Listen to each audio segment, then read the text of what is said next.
Big boss 7 fans వీరంగం కేసులో ఇప్పటికే ఇద్దరిని అరెస్ట్ చేశారు జూబ్లీ హిల్స్ పోలీసులు.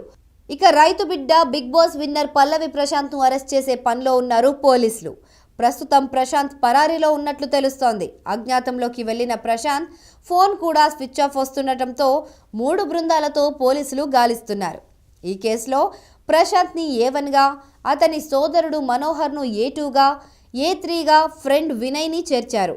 డ్రైవర్లు సాయి రాజేష్లను A4 గా చేర్చి అరెస్ట్ చేశారు. ఇక ప్రశాంత్ ఎక్కడున్నా వెతికి పట్టుకోవడం కోసం పోలీసులు అన్ని చోట్ల ఆరా తీస్తున్నారు. పోలీసుల అనుమానం ప్రకారం సిద్దిపేట జిల్లాలో ఒక మారుమూల గ్రామంలో ఉన్నట్లు సమాచారం తెలుసుకొని పోలీసులు అక్కడికి వెళ్ళినట్లు తెలుస్తోంది. ఏ తప్పు చేయకపోతే ప్రశాంత్ దాక్కోవడం ఏంటని కొందరు నెటిజన్స్ ప్రశాంత్ పై ఫైర్ అవుతున్నారు. సోషల్ మీడియాలో బాగా పాపులారిటీ సంపాదించుకున్న ప్రశాంత్ తీరా ఫేమ్ వచ్చాక చేసిన రచ్చ వల్ల